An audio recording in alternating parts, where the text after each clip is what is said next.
올해는 미국에 한인들이 이주한 지 121년이 되는 해입니다.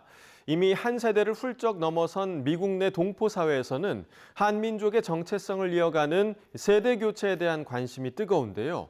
휴스턴에 사는 한인 사업가들은 차세대를 중심으로 활발한 교류를 이어가 눈길을 끌고 있습니다. 이 성공적인 세대 교체는 주류 사회로부터 한인 사회의 저력을 인정받는 계기가 되고 있습니다. 함께 만나보시죠. 휴스턴에서 10년 넘게 한국 음식점을 운영하는 동포 2세 제이슨 초 씨. 미국 문화가 더 익숙한 초 씨지만 스스로 한국계란 것을 잊어본 적이 없습니다. 요식업 중 한식 레스토랑을 택한 것도 이민자로서 정체성을 지키면서 동포 간 교류하는 것이 중요하다고 여겼기 때문입니다. Every generation, like you have a responsibility to continue what the previous generation started, and us being Korean American, as far as the way I was brought up, you're supposed to do better than your previous generation. I think it's very important is that us next generation Korean Americans that we come together to help each other grow. 파라과이에서 태어나 1998년부터 미국에 사는 동포 1.5세 이든 리 씨도 비슷합니다. 청소업체 부사장인 이 씨는 휴스턴 한인 상공회의소에서 회장으로도 활동하는데 다른 한인 청년 사업가들과 교류하면서 한인 네트워크에 대한 애정과 필요성을 더 깨달았다고 말합니다. 서로 만나서 네트워킹하고 사업에 대한 정보를 서로 공유하고 그리고 미국에서 지내시는 한인분들에 맞게 혁신적인 아이디어와 창의적인 접근으로 휴스턴 차세대 한인 사업가들이 함께 힘을 모으면서 성공적인 세대 교체를 이루고 있습니다. 휴스턴에서는 지난 1973년 한인 사업가들이 모여 상공회의소를 출범했지만 교류 활동이 저조했던 상황. 약 3년 전 당시 회장이었던 강문선 씨를 중심으로 차세대가 전면에 나서기 시작하면서 모임이 활성화되기 시작했습니다. 차세대 동포들은 한민족 뿌리에 대한 공감대를 갖고 끈끈한 소통 관계를 이어오고 있습니다. 이런 노력으로 회원 50명이 연간 8회의 정기 모임을 하는 등 미국 전역 동포 사업자 단체 중에서 가장 왕성한 차세대 모임을 펼치고 있습니다. 그러니까 여태까지는 한인 단체들이 대부분이 기성세대들 위주로 움직였고 차세대는 전혀 없었는데 기성세대하고 차세대하고 잘 물과 기름이 아니라 잘 어울려서 기성세대는 기성세대 장점이 있고 차세대는 차세대 장점을 살려서 같이 콜라보레이트해서 일을 해나가면 한인 단체들이 조금 더 메인스트림으로 나가고 더 수용해지지 않을까. 특히 차세대 동포들은 SNS 등의 특화된 장점을 살려 온라인을 통해 다양한 전문 교육과 정보를 제공하고 있습니다. 또 지역사회와 연결한 일자리 개발과 새로운 취업 기회를 통해 현지 사회와의 상생 발전에도 도움을 주고 있습니다. 그래서 혼자 변호사를 찾고 혼자 상가를 찾아다니고 혼자 비자를 발급받고 조금 더 도움을 받고 또 서로 알아가고 하는 과정들이 저한테는 되게 중요한 것 같습니다. We have a wonderful Korean community in Houston, very part of the diversity of Houston. I personally have made many friends and connections, and it gets better each year. So the Korean community is a part of my administration. 한민족 정체성을 바탕으로 동포 사회는 물론 현지 사회에 이바지하는 휴스턴 차세대 동포 사업가들. 어느덧 이주 120년이 넘어선 미국 한인 사회에서 바람직한 세대 교체의 정사진을 제시하고 있습니다. 유로 2024 개막을 앞둔 독일이 테러 위협으로 몸살을 앓고 있습니다. 극단주의 무장 세력 이슬람 국가 IS가 경기가 열릴 뮌헨과 베를린, 도르트문트 세 곳을 지목해서 테러를 예고했기 때문인데요. 독일 보안 당국이 대테러 예방 조치에 힘을 기울이고는 있다지만 우리 동포들도 촉각을 곤두세우고 있습니다. 독일 분위기 어떤지 함께 가보시죠. 유럽 축구 선수권 대회. 유로 2024를 앞둔 독일의 테러 예고가 날아든 건 현지 시간 지난 10일. 극단주의 무장 세력 이슬람 국가 IS는 개막전이 열리는 뮌헨과 결승전이 예정된 베를린, 도르트문트를 지목해 테러 위협을 가했습니다. 유로 2024는 독일 10개 도시에서 오는 14일부터 한 달 동안 열리는데 1,200만여 명이 몰릴 것으로 추산되는 상황. 독일 시민들의 반응은 엇갈립니다. Und ich habe gesagt nein, weil ich Angst habe, jetzt zur Meisterschaft ins Stadion zu gehen. Da will ich lieber auf der Couch im Wohnzimmer am Fernsehen Fußballspiel angucken. Also ich habe heißt keine Angst, heißt unsere Polizei oder unser Bundesgrenzschutz, die werden sich wohl darum kümmern, dass die nicht in die Stadion kommen oder Anschläge planen können. 앞서 IS는 지난 3월에 발생한 러시아 모스크바 공연장 테러가 자신들의 소행이라고 주장했고 유럽 챔피언스 리그 8강전을 앞둔 지난달에도 영국 경기장 4곳을 지목했지만 테러를 감행하진 않았습니다. 상황이 이렇다 보니 독일 당국은 보안 강화에 나섰습니다. 낸시 페이저 연방 내무부 장관은 토너먼트 동안 독일 경찰이 모든 곳에 출동할 것이라며 모든 국경에서 여행자 검문도 강화하겠다고 발표했습니다. 최근 들어서 이제 공항에서의 짐 검사나 검색 이런 것들이 좀 더 강화된다는 느낌을 받고 공항에서의 대기 시간이 좀 더 걸리는. 독일은 국경 통제에 대해 매우 관대하였지만 이번 테러 예고로 인해 외국인에 대한 신분 절차가 더 까다로워질 것으로 예상하고 있습니다.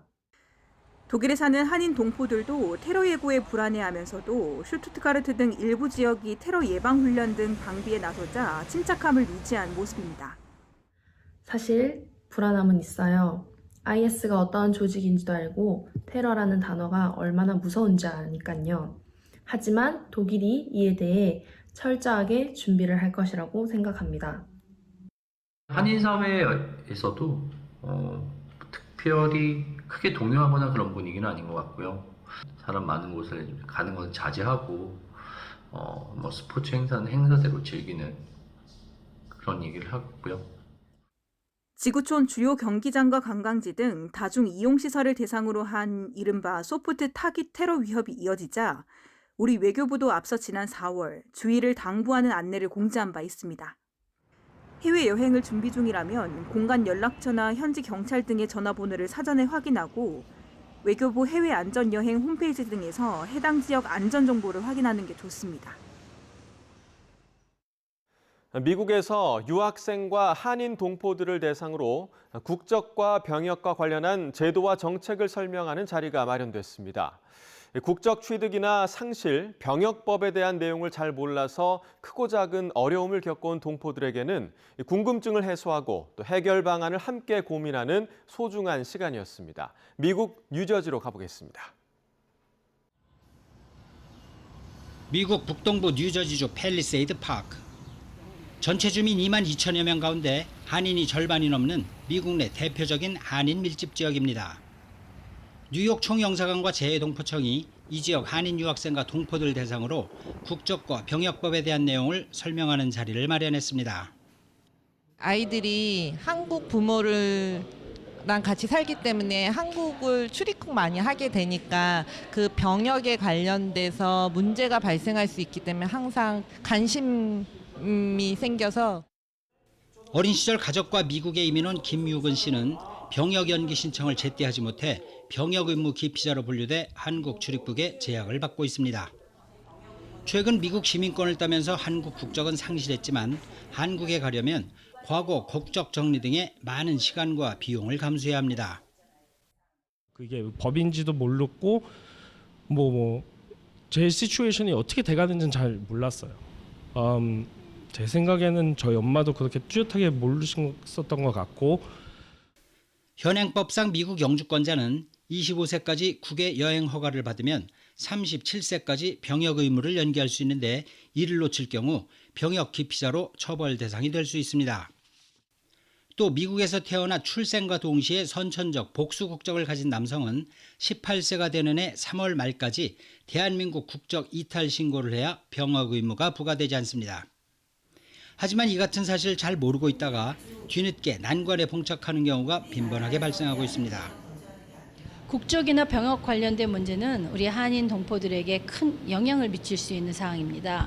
특히 병역은 우리 자녀들이 사회 진출할 경우 공직이나 국가 관련된 일을 할 경우에는 걸림돌이 될 만큼 중대한 사항입니다. 지난해 기준으로 미국 내 재외동포 숫자는 약 260만 명. 세계적으로 가장 많은 한인 인구가 거주하는 만큼 국적과 병역 제도에 대한 문의는 잇따르고 있지만 개인마다 처한 상황이 달라 뚜렷한 답을 얻기가 힘든 실정입니다.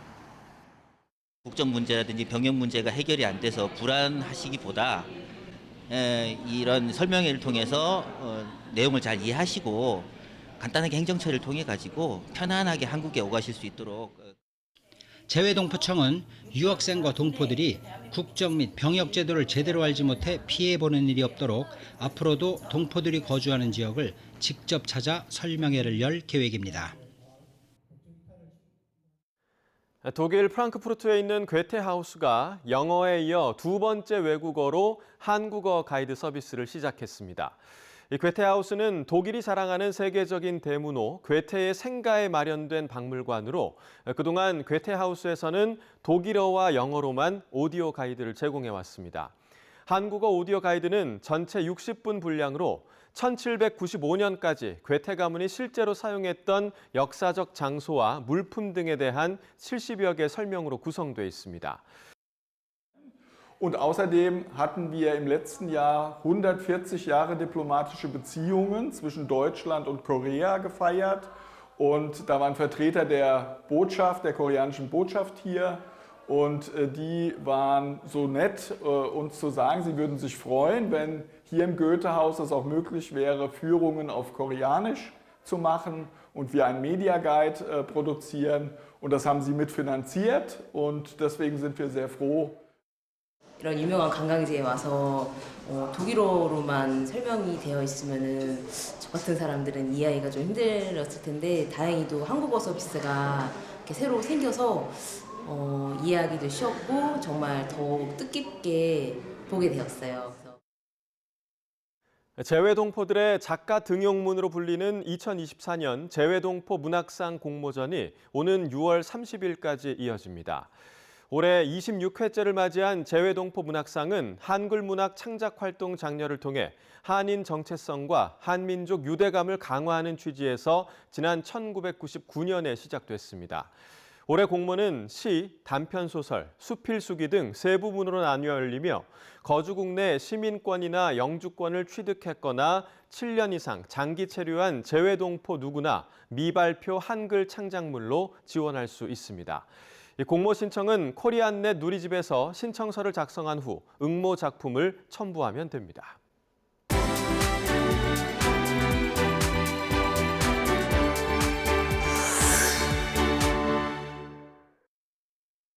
K-팝 열풍에 힘입어 우리 전통음악에 대한 관심도 조금씩 높아지고 있습니다. 스위스 제네바에 우리말로 우리 민요를 부르는 합창단이 활동하고 있는데 반응이 뜨겁다고 합니다. 전 세계 한인들의 다양한 삶을 소개하는 글로벌 코리안 이번 시간에는 스위스 다국적 합창단을 이끌며 한국 고유의 정서로 관객의 마음을 위로하는 한인 지휘자를 소개해드립니다.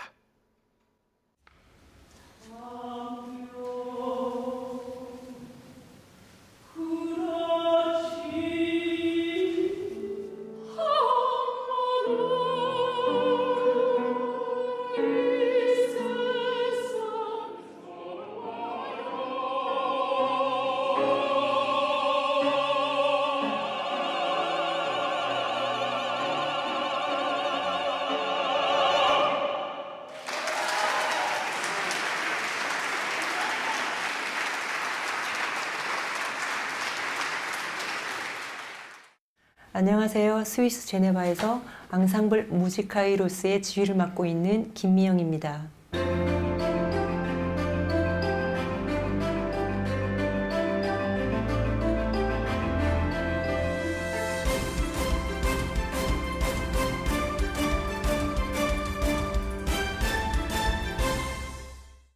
이태리 유학 생활을 끝내고 이제 저희가 정착해야 하는 도시를 정하는 가운데 저희 남편 한성호 씨가 이제 이 공고를 발견하고 제네바 오페라 극장에서 단원을 뽑는 공고를 발견하고 저희 둘 응모를 했는데 오디션 날 이제 세계에서 많은 가수들이 왔는데 저희 둘만 사실 그날 이제 오디션에 통과를 하였거든요. 그러니까 이 곳에 있어야 한다고 생각되는 순간부터 정착이 결정됐던 것 같아요.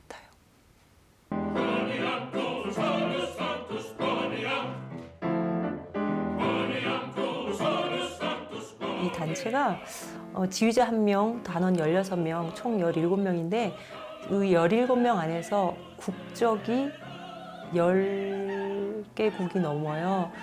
어떻게 보면 의도한 바도 있고요. 사실은 이제 이 평화를 항상 추구하는 제네바에서 또 저희가 음악으로서 이게 다양한 인종이 모여서 음악이라는 공통 언어로 작지만 그래도 평화의 소리에 목소리를 좀 더 우리가 조금이라도 더 할 수 있으면 좋겠다. 그래서 이제 저희가 마음을 모았습니다. 저희 남편이 사실은 무지카이로스의 단장이고 저는 이제 그 음악적인 부분을 이제 맡고 있고요. 무지카이로스의 대표를 맡고 또 그 안에서 베이스 파트를 담당하고 있습니다. 단원들과의 소통, 이러한 부분이 굉장히 중요한 덕목이라고 생각이 되는데 그 부분에 있어서 굉장히 현명하고 또 인내심과 지혜롭게 그 부분을 잘 이끌어 나가고 있는 것 같습니다.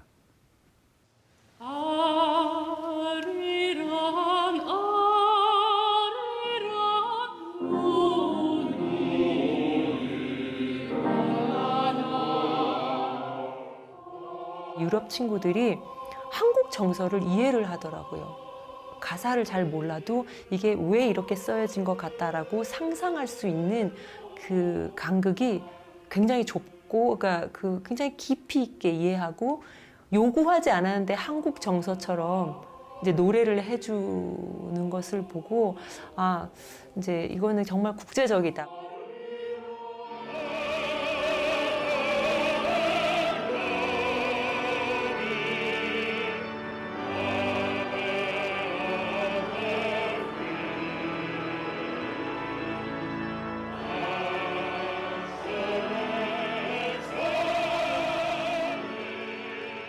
사람의 마음과 영혼을 정말 위로할 수 있는 단체, 저희들, 일단 저희 안에서도 굉장한 그 화합이 있어야 되고 그것을 항상 추구하고 있고요.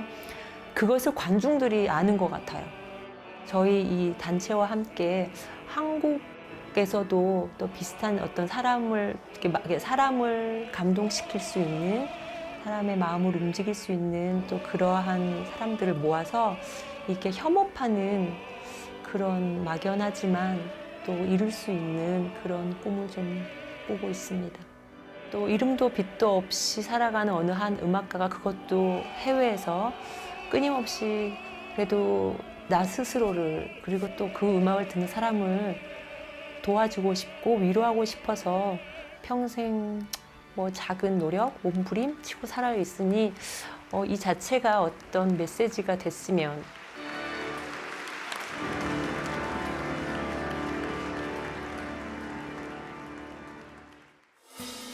중동에서 정세 불안이 계속되는 가운데 파리 올림픽을 앞두고 다중시설을 겨냥한 잠재적 테러 우려가 커지고 있습니다. 이 다가오는 여름 휴가철 해외여행 계획 중인 분들도 많을 텐데요.